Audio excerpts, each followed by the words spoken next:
prosedur P21-nya nih Bang. Terkait kemungkinan P21 itu apa sih? P21 itu berkas dinyatakan lengkap oleh jaksa ya. Jaksa yang menangani perkara ya, Kajati DKI.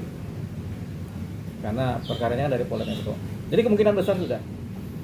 Abang yakin kemungkinan besar P21 udah? Ya, ini kan kita bisa melihat tanda-tandanya gitu. Jadi kemungkinan besar sudah, tinggal diumumkan saja lah ya. Nah, kita sebenarnya tanda-tanda dari alam ya, gitu ya. Kali ini kita pakai tanda-tanda alam. Jadi kemungkinan besar sudah, tinggal dijalankan aja lah. Sebenarnya yang penting bukan P21-nya, yang penting itu sidangnya itu. Karena itu menentukan apakah ijazahnya asli atau palsu, apakah terjadi pencemaran nama baik apa tidak. Itu yang paling penting di persidangan. Bang, tapi Rosyur Richard itu selalu bilang masa penyidik ini udah habis Bang. 14 hari. Nah itu gimana tuh Bang? Nggak ada itu. Jadi nggak ada aturan-aturan mengenai masa 14 hari gitu ya. Gitu. Jadi kalau berkas dari jaksa dipulangkan untuk dibenahi itu pada umumnya ada tenggat waktu yang pedomannya tuh 14 hari kerja, harapannya begitu. Tapi nggak seperti itu, karena untuk menanggapi ulang atau untuk menyelidik atau mendapatkan tambahan data itu perlu waktu sampai berbulan-bulan kadang-kadang. Jadi nggak ada aturan yang seperti itu. Itu cuma pedoman kerja aja. Gitu. Jadi nggak ada yang namanya kadaluarsa atau kemudian menjadi tidak sah. Semuanya sampai sekarang berjalan secara sah. Gitu. Bang, kalau secara prosedur hukum P21 keluar, Roy Suryo ditahan atau seperti apa kemungkinannya Bang? Nah itu tergantung dari kebijakan jaksa. Ketika P21 itu belum ditahan dong, nanti pas tahap 2 itu nanti apakah kemudian ditahan apa tidak oleh jaksa gitu. Kadang-kadang pas P21 untuk pengamanan jaksa kadang-kadang minta sama si penyidik udahlah tolong dibawa tapi ditahan gitu. Tapi biasanya nggak seperti itu. Mengingat ini kan kasusnya pencemaran nama baik ya, yang menjadi domain utamanya ya. Kita ambil contoh beberapa presiden kasus pencemaran nama baik itu pada nggak ditahan tuh. Rasman Arief Nasution, Iklim Hakim, terus kemudian yang sebelum-sebelumnya termasuk kasusnya Rocky Gerung juga kan nggak ada yang ditahan. Jadi ini kemungkinan besar juga tidak ditahan. Kalaupun ditahan itu adalah kebijakan dari jaksa berdasarkan pertimbangan. Pertimbangan apa? Mungkin si terdakwa nantinya tetap ribut aja, mencemarkan terus sehingga terjadi pola dugaan pidana yang berulang, yang dianggap pelanggaran hukum yang berulang, jadi ditahan. Tapi kita lihat jaksa akan menahan apa tidak tergantung kebijakan atau diskresi jaksa.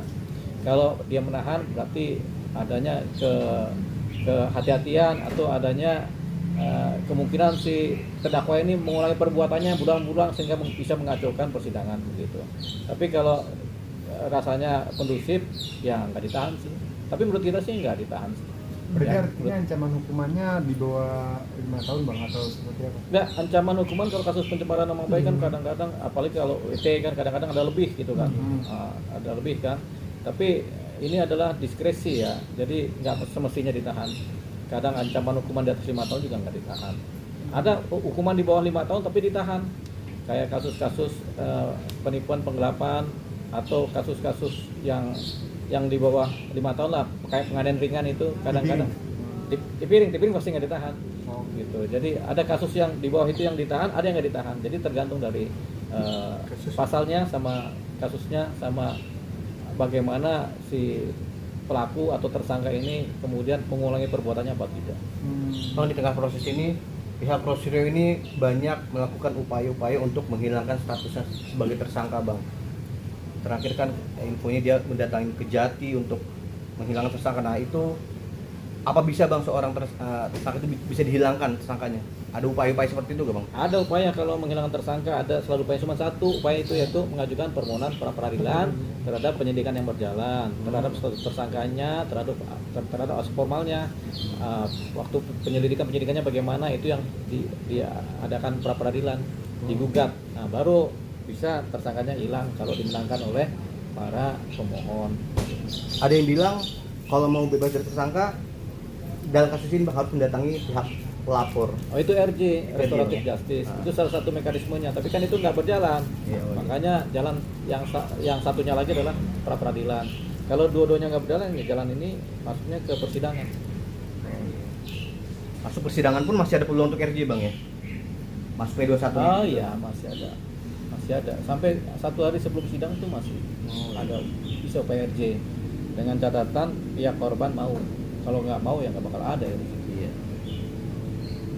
Berarti artinya Roy Suryo harus mempersiapkan untuk ini di persidangan bang. Iya, nanti kan ada persidangan tingkat pertama berjalan, dia siap itu kan.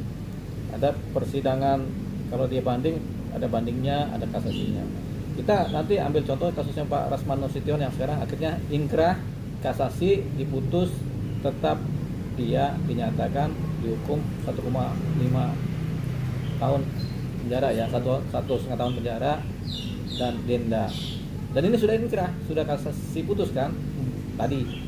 Jadi ya kita contoh itu aja.